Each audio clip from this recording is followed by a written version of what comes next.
Hello, my friends. Welcome to another episode of Deep True Crime. Today is True Crime Tuesday, where we interview special guests. We have some fun on this show because here's the truth. What is the one thing I'm always preaching? A lot of bad things go on out there, don't they? I mean, this is a world that is messed up in more ways than we can name. But here is the truth. The more alert we can be, the more prepared we can be. But it does not matter how alert and prepared, how much we can read these red flags. You never know what can happen to us.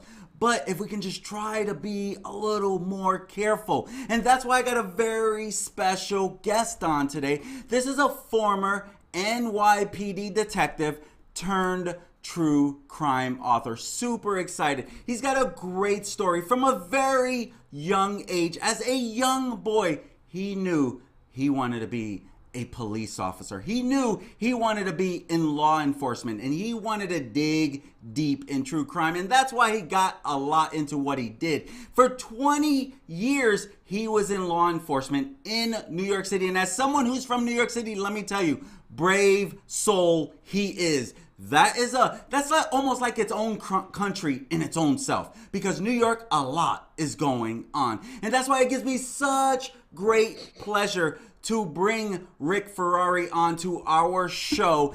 True crime author, former detective. Vic, thank you so much for joining us today. Thank you for being on, my friend. How's your day going so far? I'm doing great, Manny. Thank you for having me on my show. I really appreciate it. Awesome. You have been doing some great things. I've been following you on Twitter. When I dug into you a little more, I'm like, holy mackerel, this guy's all over the internet doing all these interviews. That's so amazing. Can you share, before we dive into it, what's that been like? Like, do you feel like you're on a tour? What's that like? It is like being on a tour. I went from, being a New York City police detective with the NYPD for 20 years. I retired. I was bored out of my mind. I got into writing.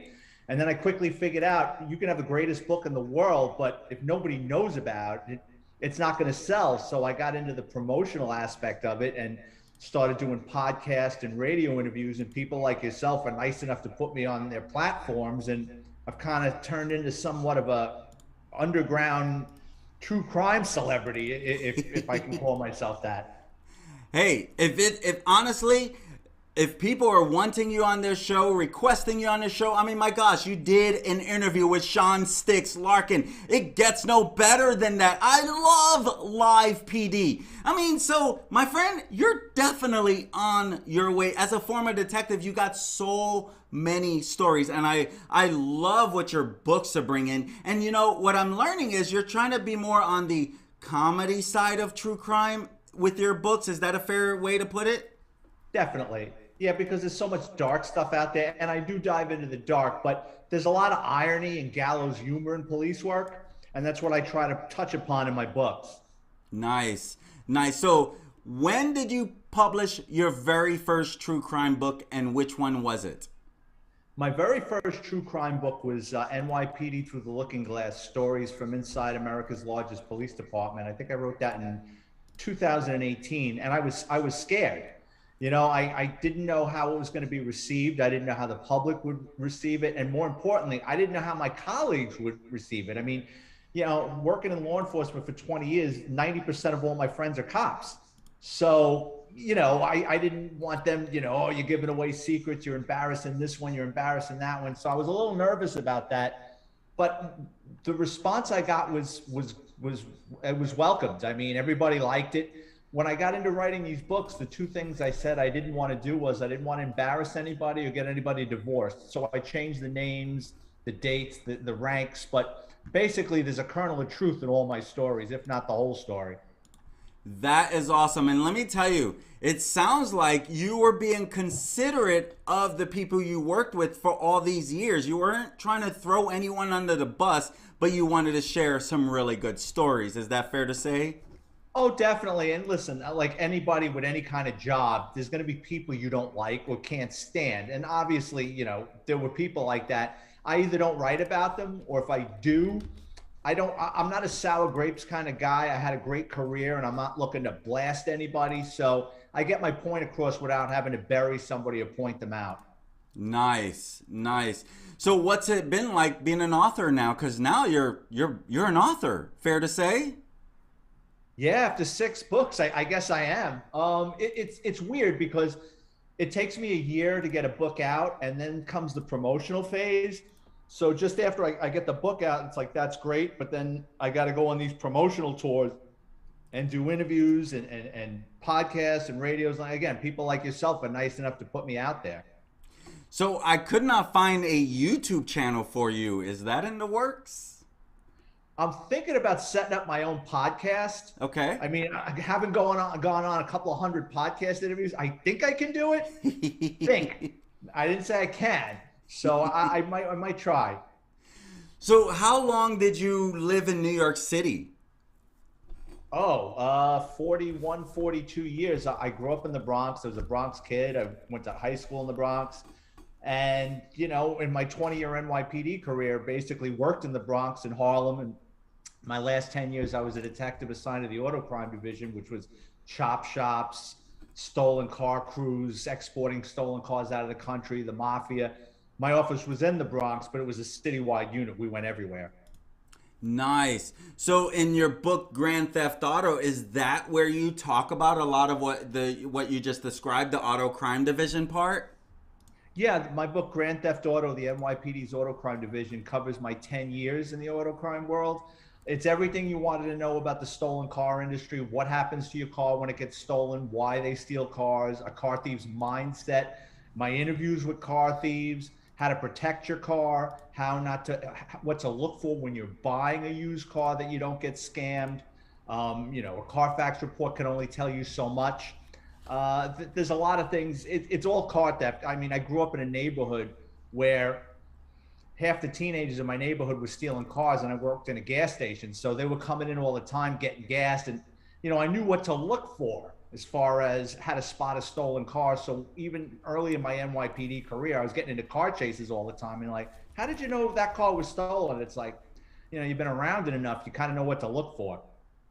So I learned something. This was after I left New York City, because New York City is, you know, that's where I noticed, like, even some bike locks, like I'm a big biker. Some of these bike locks say that we'll cover you, we'll give you warranty, we'll tell you no one can break in through these things, but not valid in New York. I mean, is it fair to say it's professional thieves out there? With bike thieves? Yeah, because think about it. In Manhattan, you have all those messengers. I mean, I'm sure that's kind of dying out with email, electronic, sending things electronically. But back in the day, you had thousands of messengers on bicycles riding all over Manhattan, you know, dropping off, you know, things that needed to be signed. And there's so many of them that it basically fueled an underground bike theft ring. You know, wow. There's tons of guys, and you know, you give a criminal time, they'll figure anything out. They're not. That's one thing people, you know, they think criminals are dumb. They're not. I mean, a lot of them might not have a formal education, but the human mind is incredible. If you put your mind to something, they'll get around it or figure it out. I mean, you look at where these scams come from, and you're like, who thought of that? It's criminals. Well said there. So let me ask you, like, what are some of the safety measures that a person can take, whether it comes from, like, when I went to New York City, after I moved away from New York City, I was scared to drive my car in New York City. Like, is it fair to say, like, hey, New York has its safe spots? What do you think? Are there some safe spots, or you better be careful every part of New York City you go into? Well, okay, so there are safe spots in New York, but now you're talking about your car can get broken into anywhere, right? If there's a homeless person going by or teenagers and there's something inside your car, they might not know how to steal it, but they know how to break your window. And that there's a chapter in my book in Grand Theft Auto. Is one time we saw this guy, there was a spot up in the Bronx that we used to just park. It was near a train station. And we would watch people break into cars all day long, sometimes stealing them. And we watched this you know, young man, he sits on a bench, and we see him going like this. He's just sitting on a bench. I'm watching with binoculars, and he's going like this towards the window. And I go, what is he doing? Next thing I know, he gets up, walks over to the car, sticks his head in the window, and he's in the car. And I'm like, what did he do? We pull up to the car. He's inside. The window's broken. We didn't hear glass break, right? And it happened so quick. So later on inside the station house, he was going through withdrawal, and he's going to need his methadone. So I said, "How did you break into the car?" And he said, "If you buy me a soda, I'll tell you." I said, "Okay." So I had noticed when I had arrested him going through his pockets, there was it looked like broken pieces of spark plugs in his pocket. And he said, "These are ninja rocks." I go, "What are you talking about?" He goes, "What they do is they'll take a spark plug and they'll take a hammer and they'll break the spark plug into little pieces, the little white ceramic pieces. And little did I know, when you flick that at a car window at a low rate of speed, it will break a car window and barely make any noise. It'll crack it and the window will fall down. You don't have to pick up a brick and go through the production of firing a brick through a window and making all that noise. Just a couple of broken pieces of spark plug will shatter a window and basically make no noise whatsoever." Wow, I've never heard of such a thing. Holy mackerel. And that's why I wanted to bring you on to this show, because I knew you were going to share stuff that, number one, we don't know how easy it is for these criminals, but how can we be safer with our vehicles? I mean, is it fair to say you can't? I mean, like, what are some of the best ways? Do we need to park in garages with security? Like, have valet? Like, how do we be safer? Well, first and foremost, don't valet your car. Don't valet park your car, because Interesting. valets, I'm not saying all of them are thieves, but they're not making a lot of money. And what do they have? They have access to your car for an hour, 2 hours, as long as you leave it there. So what a lot of times valets will do is they'll go into your car and they'll write down, you got your registration in there, your insurance card. They'll write down your information. They'll pass it off to one of their friends who's a professional. A lot of times with valet, with high-end cars, when you buy a brand new car, especially the high-end ones at BMW, Mercedes, Audi, Porsche, they give you that book. It's a leather-bound book with all the information of who to call and stuff. Inside those books, a lot of times, are passcodes to cut a new key, or sometimes there's a valet key in there that they're just able to remove. You'll never know they took it. And then they'll wait a month or two or a week or whatever and come back up to your house and steal your car. So I would stay away from valet parking your car. Try to park your car in a well-lit area. Try to keep it as close as possible. You should also, one of the least expensive things to safeguard your car is a hidden kill switch. You're going to have somebody install it and just put it somewhere in the car, under the seat, under the dashboard, where only you know where it is. So it'll break the circuit when someone turns the key in the ignition. The car won't start until you flick that switch. Now, if a car thief gets into your car, he's going to know there's a kill switch, but he's not going to take the time to look for it, because the only overhead a car thief has is getting caught and going to jail.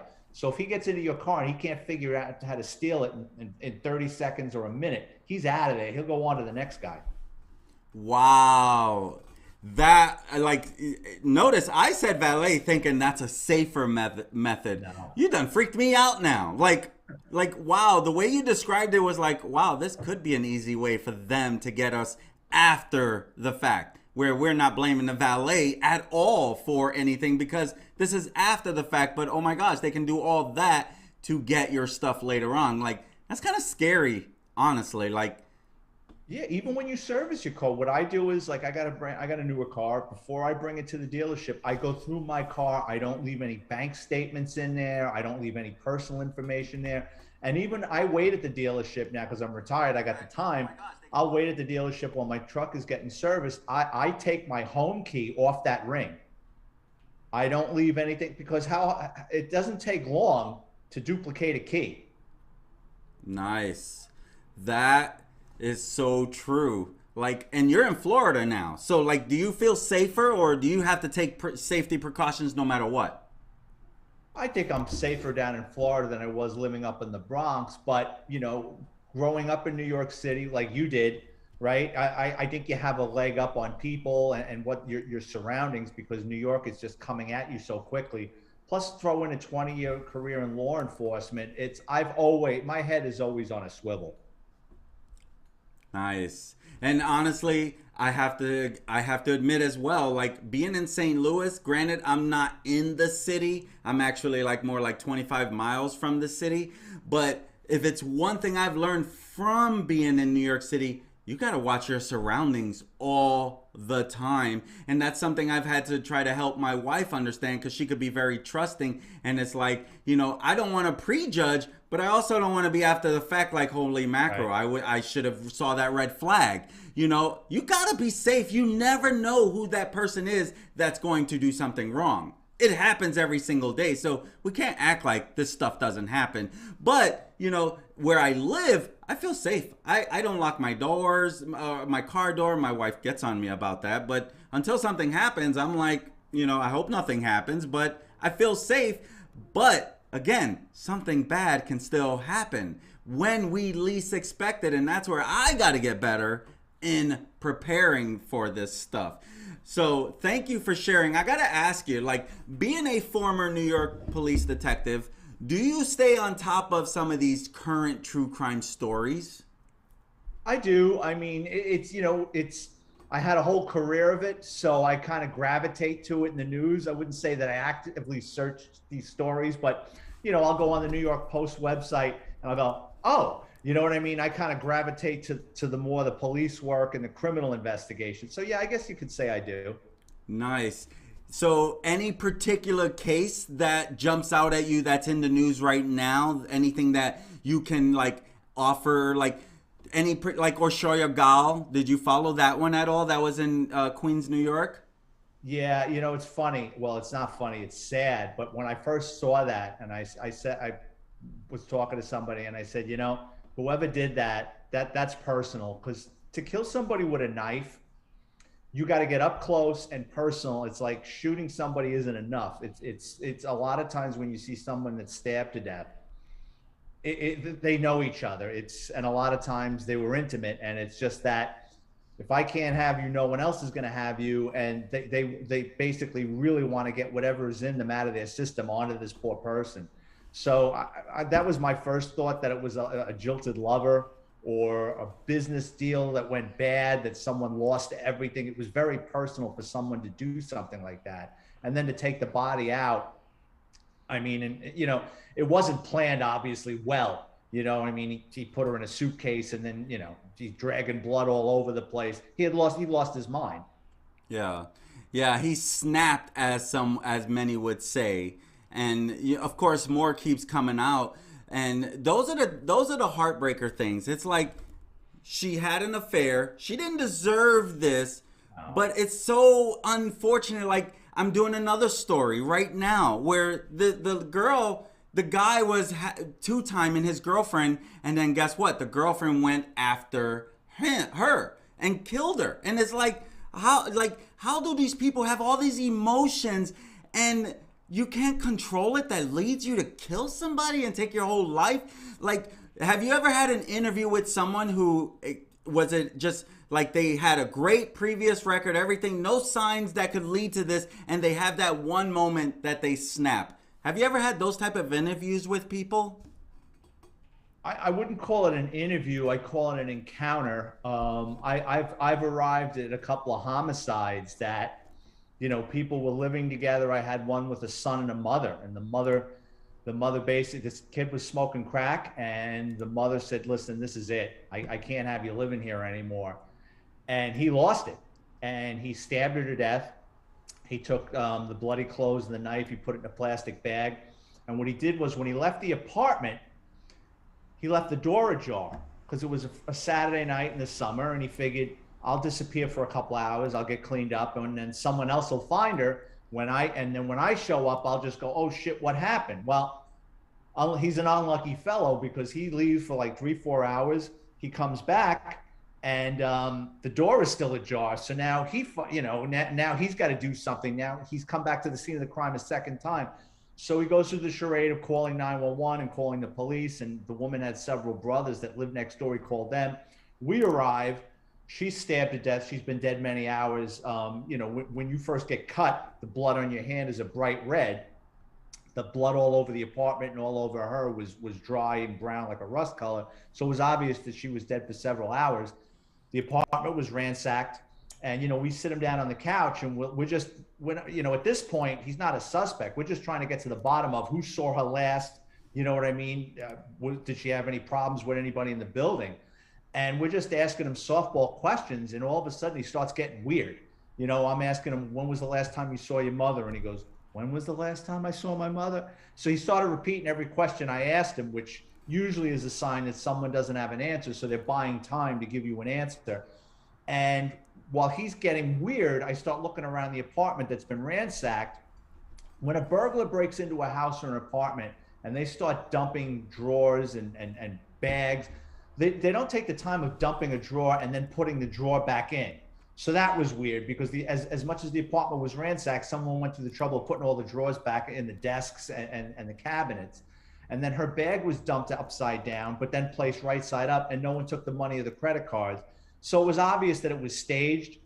And the following morning, when the detectives went to interview him again a second time, he was basically confessing to his uncles in the hallway, and the detectives actually heard the confession.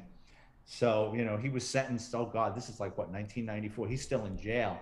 But yeah, I've seen that where someone, like you said, you wouldn't, to kill your mother like that. He stabbed her multiple times with a carving knife. It's someone that you wouldn't suspect would lose it and, hurt their own mother or family member like that. Wow. So you probably have so many stories this way. Yeah, I saw quite a bit in 20 years in law enforcement. And that's where a lot of your books come from, were your experiences behind the scenes, basically. Yeah, people I worked with, interesting criminals, interesting NYPD members. It's not all dark. There's embarrassing things that happen to me. There's embarrassing things that happen to coworkers.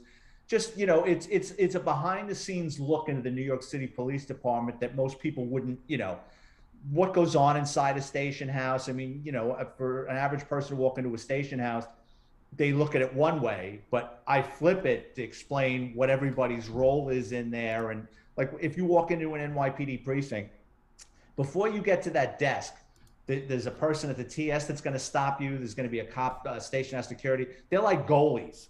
Their job is to stop you from getting to the desk, because the desk officer is responsible for everything. So to get to the desk, you're going to be screened thoroughly. We're going to make sure you're not a lunatic, not looking to hurt this guy. So, and if you've got station house security and you keep letting people get to the desk, you're going to get a foot post in Siberia somewhere, because you're going to get written off as a moron. That's interesting. So, did you release your newest book, The Confessions of a Catholic High School Graduate? Is that released, or is it soon to be released? Yeah, Confessions of a Catholic High School Graduate right now. It's in the editing process. I should have it out by the end of the summer. That's just me growing up. It's about my growing up in the Bronx and attending Catholic high school, and just the ridiculous things that happened to me as a teenager growing up in the 80s in New York City. Right on. So that is available for pre-sale, is that right? Yeah, on Amazon. Right on. My friends, if you can hear from Vic right now. This guy has got so many stories. Literally, check out his Amazon page. He's got a bunch of books, and they're Kindle editions. So my gosh, it gets no easier to read any of these stories. And you can tell by what he's putting into it. It's all based on his experience. What better than true experiences? And I have to put you on the spot here, Vic. Which is your favorite book that you have written so far?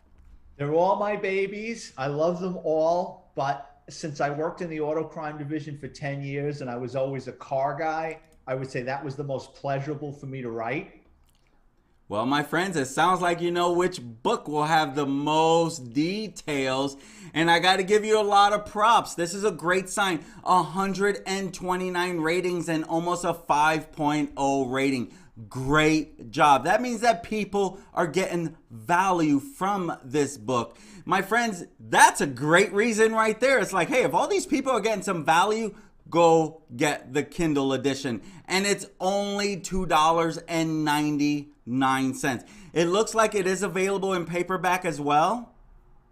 Yeah, all my books are paperback. All my books are $10 paperback and $2.99 ebook download. I did not see that at first. I kind of just went and saw that Kindle and I was like, cool, my gosh. So really no one has any excuses like, hey, if you like true crime books, check out Grand Theft Auto. And here's the thing. This is NYPD's auto crime division. My friends, you're going to get true behind the scenes story on how Vic went through all of this and what entailed in behind the scenes. So I can assure you that's going to be the first book I get. $2.99. Come on, what's your excuse, my friend? And at the end of the day, support Vic and what he's doing. Truth is, let's be real. True crime is an ugly subject. True crime is not something that you really can make a lot of light of because this has to do with victims. But when you can get behind the scenes and see what they had to go through to catch this person, I have to ask, from the interview with Sean Clarks, do any of these books have the cockfighting ring that you guys busted? I had to listen to that story. Yeah, Grand Theft Auto actually has the cockfighting ring story. You want to hear it? Yes, please share it. All right, so I used to make a lot of arrests in the auto crime division, and for whatever reason, one year, I walked into a gambling den one time. I made a gambling arrest. I made several different arrests that weren't involved with auto crime. So my lieutenant got a hold of me. He says, listen, I love your activity.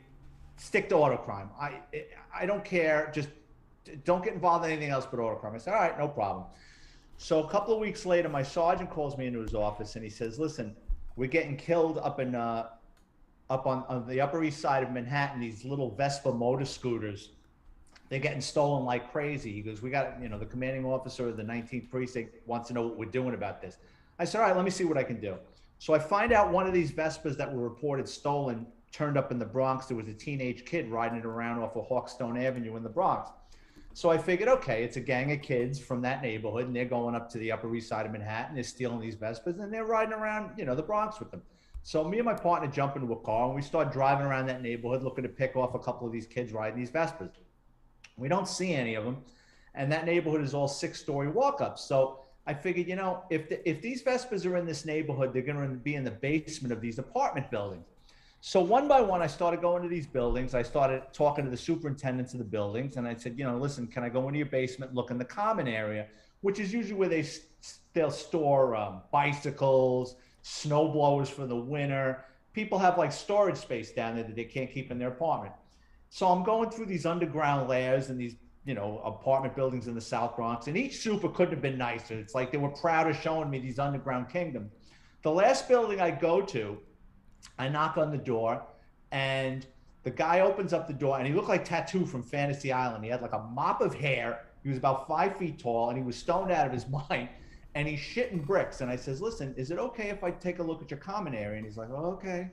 And he's walking us to the common area, but he was like dead man walking, like he was a nervous wreck. He dropped his keys a couple of times. I'm like, what's up with this guy? He gets up to the lock, and he's going to unlock this thing, and he's shaking like a leaf. And I go, are you okay? And he goes, yeah. And he opens up this giant room, and running around on the floor had to been 100 roosters and hens just sailing around. No. Holy shit.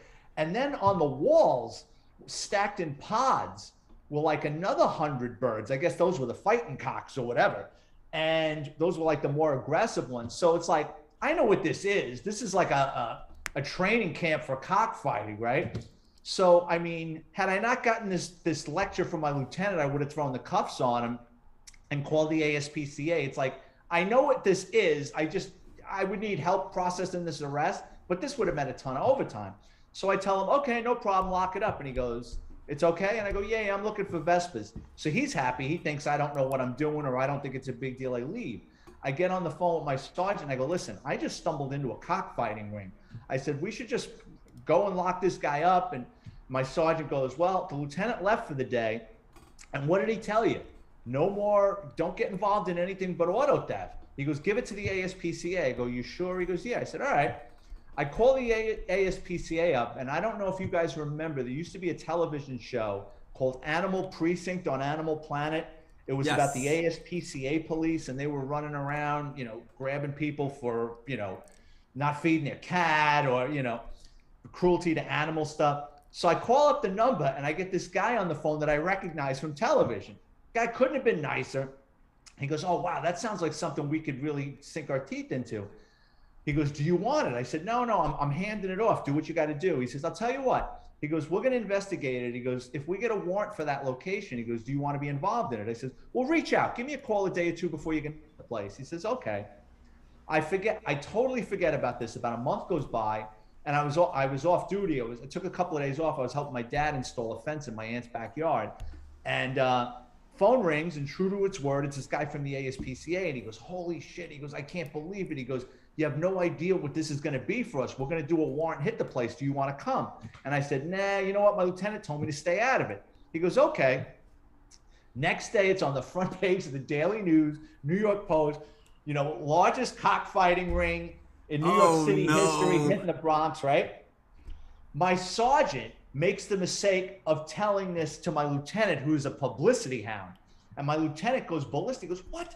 Why aren't we involved in this?" So then my lieutenant calls me in and he goes, "Why didn't you tell me about this?" I go, "You went home for the day and didn't you not give me this speech about if it's not auto crime, you don't want anything to do with it?" So he kind of screwed himself, because this guy would push somebody off a train to get his picture taken for in a press conference. Well, that's all the bosses in the NYPD. As soon as there's a press conference, I remember one time we did this auto theft case and we recovered like 30 or 40 stolen cars. They had the press conference at the Whitestone Pound, and the commanding officer of the Whitestone Pound, who basically is he's in charge of a parking lot. He got upset that he wasn't called to the press conference. It's like, what did you have to do with this investigation? Just like, you watch the cars. So the NYPD, when there's a press conference, they're like fighting over each other. And my lieutenant was all bent out of shape because I didn't involve him in New York City's largest cockfighting ring. That's hilarious. And you said something that caught my attention because it kind of felt like maybe the opposite of what you just said. You said that the lieutenant, he wants to be in the papers, he wants to be in the media. I feel like they try to run away from the media. No? The higher up you go, the more you're going to get noticed, the more press conferences, the more you're in the paper. It's the grunts that really don't want anything to do with it.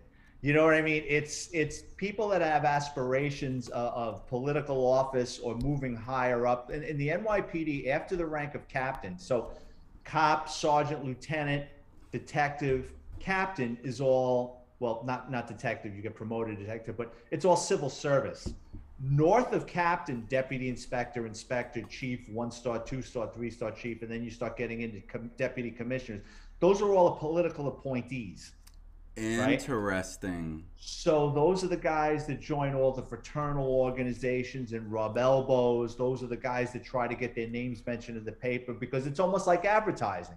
You know what I mean? Like, you hear a name or a jingle enough, you'll grab that brand as opposed to the other brand. You know what I mean? So Yeah. these guys, like what I'm doing with the books, that's what they're doing for their careers. You know what I mean?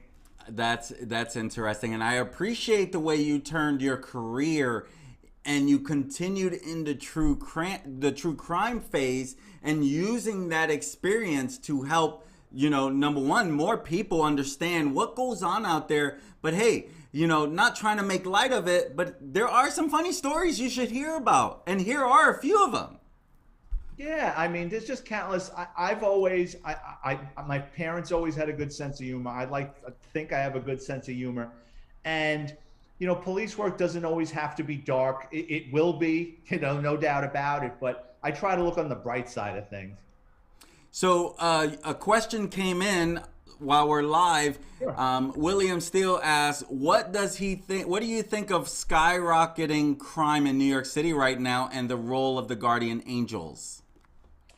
New York City, the crime is skyrocketing because the previous administration. So look at it this way. I lived through, Ed Koch was my first mayor of New York. Ed Koch loved cops. He just didn't really understand crime. Then we had the late, great David Dinkins that ignored crime. And that's when New York City totally got out of control.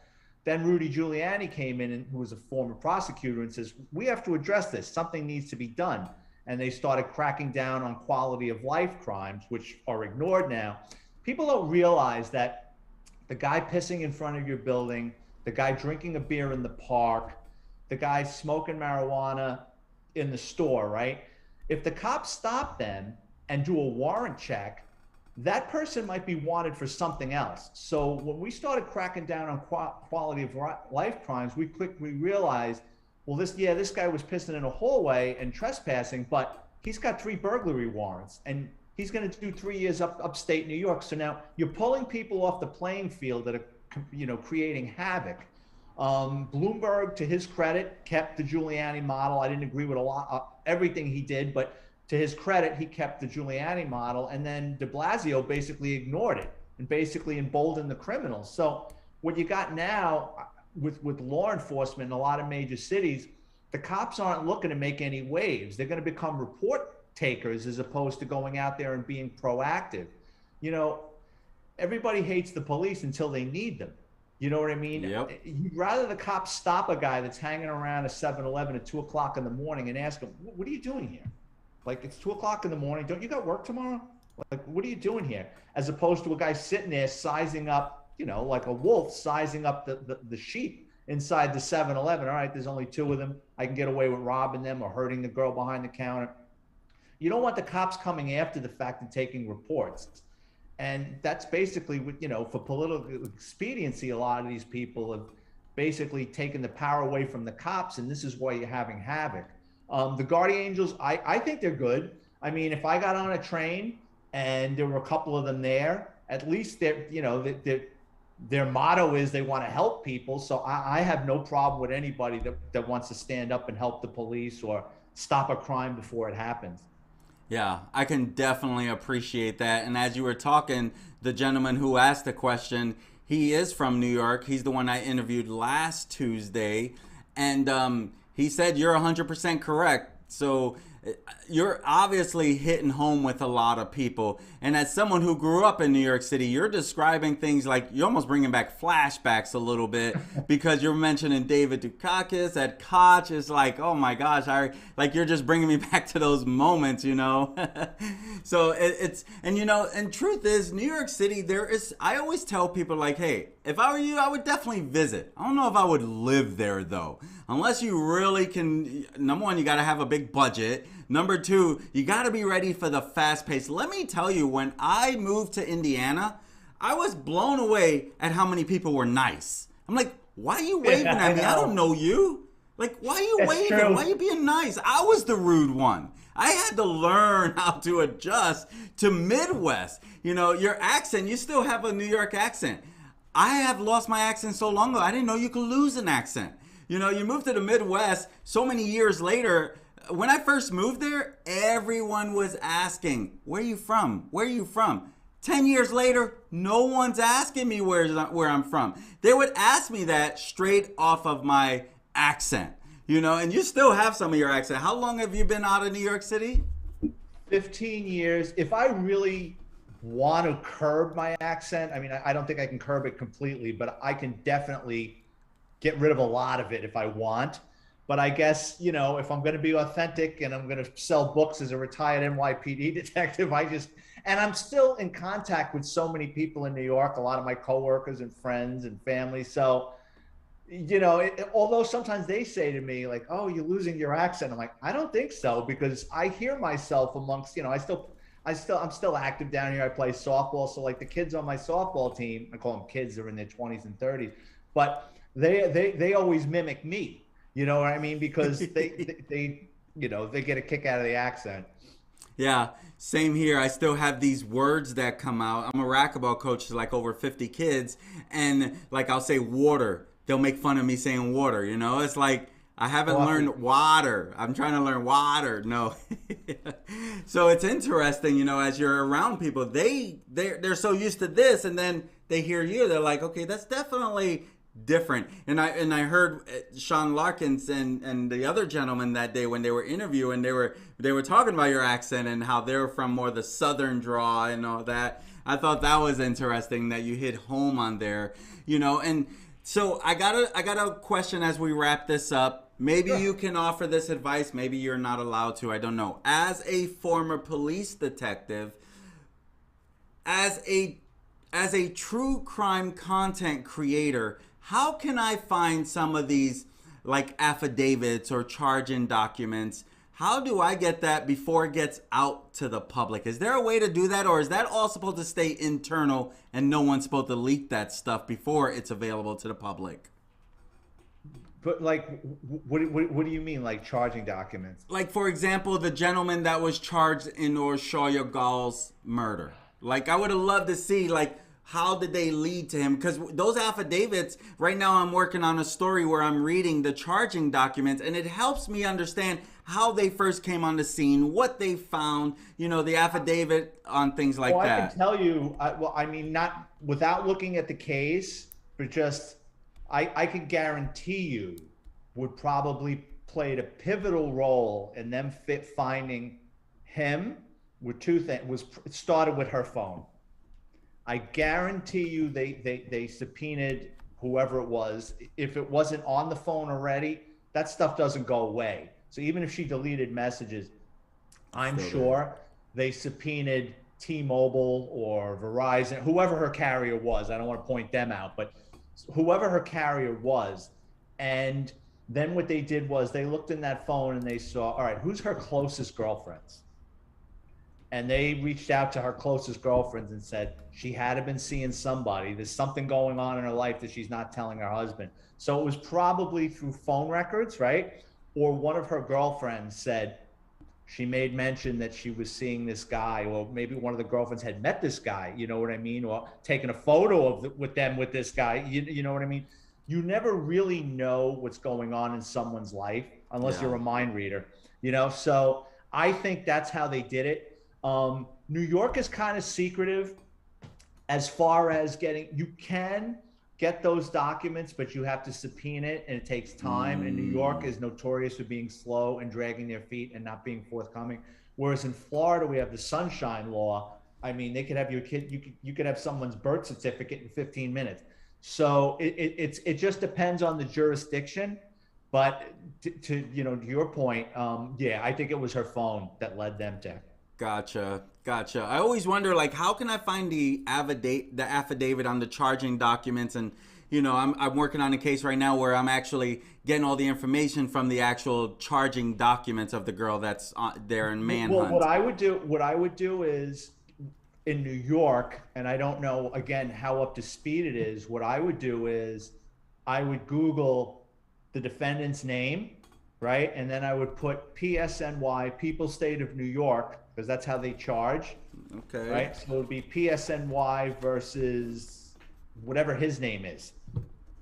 Okay. You get a lot with that too. I mean, I don't know if that would be, he's indicted, right? So indictments are supposed to be sealed. So this is the way the process works in New York. So say for argument's sake, you get locked up for murder or a felony charge, okay? Not misdemeanor, felony. So within 180 hours or 5 days, the arresting officer has to go to the grand jury, okay? And a grand jury is between 16 and 23 people that sit on a panel for a month or 2 months. I forget what it is, right? A grand jury is very one-sided. It's definitely for the prosecution. So a prosecutor will bring in the arresting officer or detective or witness and say, Detective Ferrari, put your hand on your Bible, put your hand on the Bible, and you swear to this to be true. Yes. On September 25th, 1997, were you working that day? Yes. Did you happen to make an arrest that day? Yes. Could you please tell the grand jury what happened that day? There's no defense attorney. It's just the prosecutor asking you questions between these 16 to 23 people that are sitting out in an audience. After you're done, the prosecutor will say, are there any questions? And every now and then one will ask a question like, where did you say you found the gun? Or what did he say he told you again? They might ask you to repeat something and you leave. Basically what it is they want to see if there's enough evidence to get an indictment. So after I step out and maybe the victim steps out, the prosecutor will take a vote. If there's enough votes to indict, that's called a true bill. And now that means it moves on to the next phase, which is getting ready for trial. Oh. Okay. So that's how it works in New York. Now, different places are different. All right. Different jurisdictions have their own rules, but that's how the 5 boroughs in New York operate. That is So very interesting. most indictments, I think, are sealed. So let's say a year or two from now, right? The guy's not taking a plea bargain. So now what's going to happen? It's going to trial. Before it can go to trial now, the defense gets to see those grand jury minutes because there was a stenographer in that room while the detective or cop or witnesses were testifying as to what happened in that case. So then what happens is the defense gets that. They comb through everything you said and everything else, and then there's different hearings, okay? You have a Mapp hearing, a Wade hearing, and a Huntley hearing. And I'm going to get them confused because this is 30 years ago. But one hearing is to see if statements can be admissible in the next phase. Another hearing is to see if how you found evidence, was it done in good faith? Did you follow the rules? So defense basically has these hearings where they bring you up before a judge and the prosecutor, and now it's more fair for the defendant because the defendant gets to sit there, right? The defendant wasn't in the grand jury. The defense attorney wasn't in the grand jury. You're going to sit there, and now you're going to get hammered because the cop or the witness now, they're going to start going through your grand jury testimony with a fine-tooth comb, right? And you're going to testify and defend what you said in that grand jury, right? Now, let's say, for argument's sake, nothing gets thrown out, and you pass all those hearings, right? Now it's getting ready for trial. When it comes to trial, the defense now has your grand jury minutes, and they have your minutes for all those hearings. So they can pick you apart because if one thing is slightly off, and it's just, it's human nature that you say something one way or another, you know what I mean? Or there's more for them to go on. You know what I mean? So that's basically how the criminal justice system works in the 5 boroughs of New York, or it did at least. That's awesome. I knew that you would have an answer for me, and I was like, I bet you I got to ask him this question. I can help. Thank you for that, because as a true crime content creator, I want to get the deep in this case or that case, and I want to have the right information. It's so amazing how people jump on any little tip and then run with it. Kind of breaks my heart, some of the people they throw under the bus without actual evidence. That Delphi murder, one guy there, a lot of people doing content on this one guy because the 2 girls were found on his property. All of a sudden they're like, he did it. No, it looks like it was actually staged and it was planted there. And it's that's what breaks my heart, is that so many people jump on this so bad. And so at the end of the day, it's like, we got to be a little more careful. Thank you, Dr. Mary Bass. Yeah, definitely check out his books on Amazon. Do you know Mary? I don't, but she can follow me on Twitter at Vic Ferrari 50. Nice, yes. And that's why I wanted to bring you on, because I knew you were going to bring actual great stuff. I loved your interview with Sean, but they have a little different of a vibe, and I'm like, I don't know if we can bring all that. I really want to see how we can, help more people be safe while sharing your great stories. So great job, man. Well, when we were talking off air, when I did that Cops and Cocktails video, they told me to come on drunk. Well, they said have a couple of drinks. I don't really drink anymore, so I was liquored up when I did that interview, and I'm dropping F-bombs, and it was like and they're cops, so it was kind of like they spoke the lingo, and I just started rolling with stories, and then, like I told you, I go the next day, I'm like, oh my God, what did I say? So yeah, this is a lot more cleaner. I will be sure to put that link with the interview with Sean Larkins and the other gentleman in the description. I didn't get to add it in beforehand, but I'm definitely going to go back, and I highly recommend, if you guys want some laughter with some great people, that is one of the best interviews. I was reading the comments on their page, and they were literally saying you were the best interview they ever had. I'm talking about the actual audience that were watching this interview. They were in love with you, and they thought you were the most funniest real person that was on there. They were like, man, you got to bring this guy back on. I don't know if you saw those comments, but they did. Maybe loved I was the drunkest. you. Maybe I was the drunkest person they had on. Thank you, Dr. Mary Bass. I appreciate that. My friends, was this not an amazing interview? I knew he was going to kill it. Vic, let me ask you, any last parting words? I'm going to close it out with you hitting on your Amazon, but any last closing words you want to share with the audience? No, I'm grateful that people like yourself put me on your platforms. I'm grateful for people that still like and appreciate and want to help cops. You know, my books explain, you know, what goes on in precincts, a cop's mindset. You know, not all cops are alike. Most cops don't like the summons guys in a precinct. I could do a whole hour on that. I'm not a big fan of ticket writers, but that's a story for another day.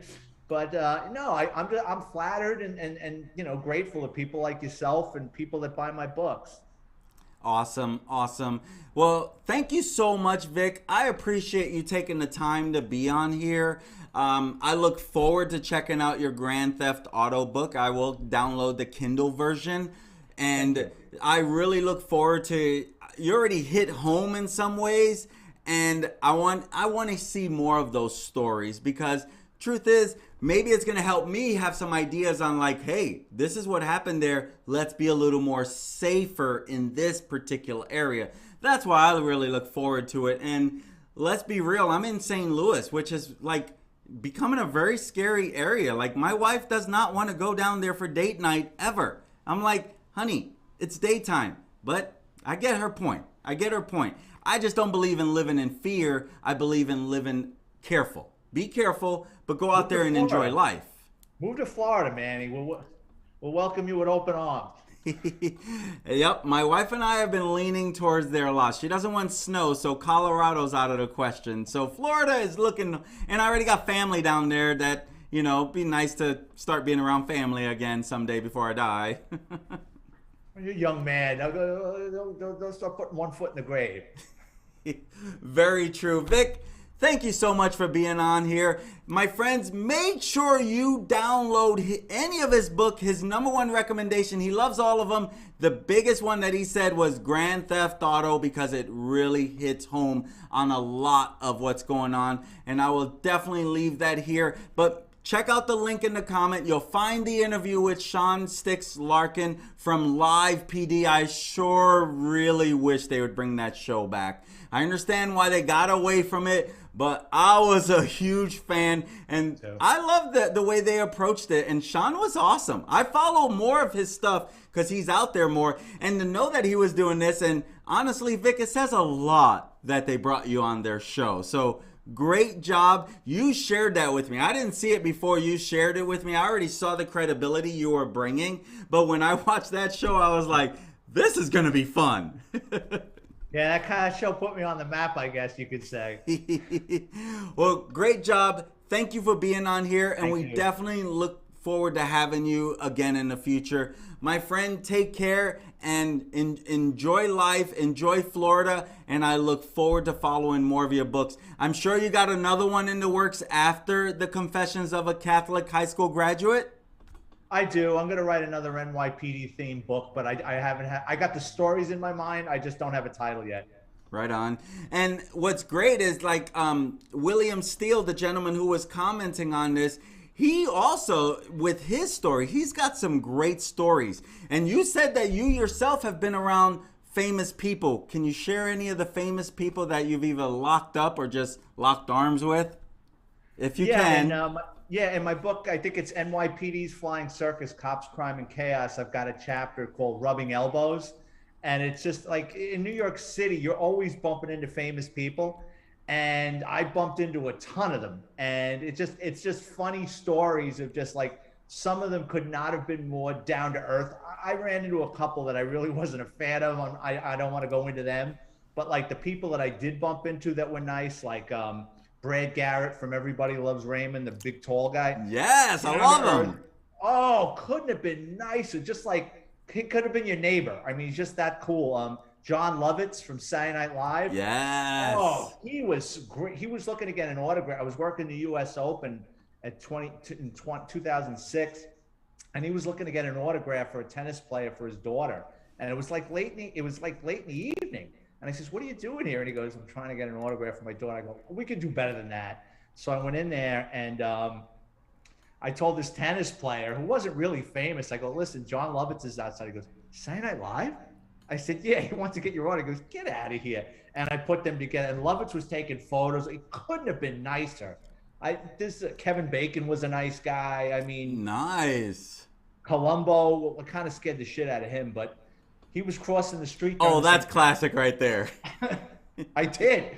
There was during the St. Patrick's Day parade, like 1997, 1998. We're in uniform, and I look across Fifth Avenue, and I see Peter Falk in a canary sweater, and I'm telling my partner, I go, Peter Falk, Peter Falk. He goes, who? I go, Columbo.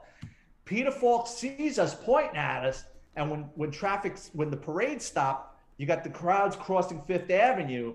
He sees us, and he tries to get away from us, and I got him in an arm bar. I wrapped my arm around his, and I go, Mr. Falk, I'm a huge fan. And he goes, I don't know who you're talking about. Like, he tried to deny who he was.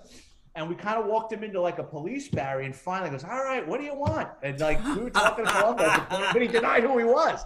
But then like we got it out of him. So then he talked to us, about Columbo for 20 minutes. Oh, that's classic. See, again, more reasons to get his books. He's got so many stories like this. If you want to dive deep into some different characters, check out Vic's books. Now, Vic Ferrari, I did hear this in your interview. It sounds like that's a pseudo name as an author. Is that right? Yeah, no, my name's not Vic Ferrari. I try to be anonymous, so I write under Vic Ferrari. If you remember the television show Taxi. Taxi, yeah, definitely. Right, so remember Latka, the little cab driver? When he would suffer a blow to the head, he would become Vic Ferrari, this cool, suave womanizer. So I just thought it was funny to write under that name. I love it. I think that's amazing, especially with your backstory and now being an author. I think it's perfect the route you have gone since your days, because you retired in 2007. Yeah. So you retired pretty young. It sounds like, because that was a long time ago. Yeah, I was 40 or 41 years old. But you retired more to just pursue another passion, becoming an author? Like, when did you find your writing that you loved writing? What happened was, after I retired from the NYPD, I was bored. I became a cop down in Florida, and that could be a book. And I went from being a detective in the world's largest police department to they're training me on how to wrestle alligators, and it's different down here. And I'm like, oh, I ain't doing that shit. So like, I was a cop down here for like 8 or 9 months, and I said, you know what? I'm gonna re-retire. This isn't for me. It was like being on an episode of Reno 911. So that's when I got into writing, because I was bored yet again. And I said, my friends encouraged me, you should start writing these stories down. And that's what I did, and I ran with it. Nice, nice. Cold Truth was asking, can you say the name of that book again? And that book is the NYPD's Flying Circus, Cops, Crime, and Chaos. A tell-all NYPD book. And I will be sure to leave the link for his Amazon page below in the description. It's actually already there, so you can click on it, order any of the Kindles. If you want a paperback, he's got that available. All of his books are paperback, $10 only. You can't beat that any bit there. So I might have to get that one too, because that sounds like that's got some great stories on actors. That's the one you were referring to, right? With the other characters in it. Yeah, I think that's the one that's got rubbing elbows. It's a chapter. It's towards the back of the book about just my experiences in meeting famous people. And I also go into like the NYPD. There's so many television shows and movies and documentaries filmed in New York. Believe it or not, the New York City Police Department has what's called the movie TV unit. So you got cops that basically they work out of their house, and they get sent to movie sets, and they're in charge of making sure no one parks or messes with the actors, and just make sure things move smoothly. So like, if you watch like the end of a movie, right, and it's filmed in New York, you'll see like, we'd like to thank the mayor of the city of New York. That's not because they like the guy. It's because they let the movie TV unit keep an eye on things while they were filming the movie. Oh, yeah. I remember being in New York City, and they close off a whole street or something. Oh, yeah. And they're filming movies. And Oh, I totally remember those days. And so, I'm thank you for sharing that as well. Thank you so much, Vic. I appreciate you being on, buddy. I know that this went a little longer than No, expected, I but don't that's a care. great interview, right? Yeah, no, that's fine, dude. I'll stay as long as you want. Ask if you got questions that your fans want, your subscribers. I'll hang in there. I appreciate it. We're definitely wrapping this up. This has been an amazing, amazing interview. Thank you, Vic. I hope you get some sales on your books. Those book, they look like they're. Is it fair to say they're more like short reads, not like a big giant book or something? Yeah, my books average between 220 and 240 pages. They're great travel books because I'm not that talented to write in chronological order. So you just pick up a chapter and it's got a theme of, like, one of my books has a chapter called Crossing Over to the Dark Side. And it's just about corrupt cops and things that I saw with corruption in the New York City Police Department. There wasn't much, but there's enough stories in there to keep you, if that's your thing.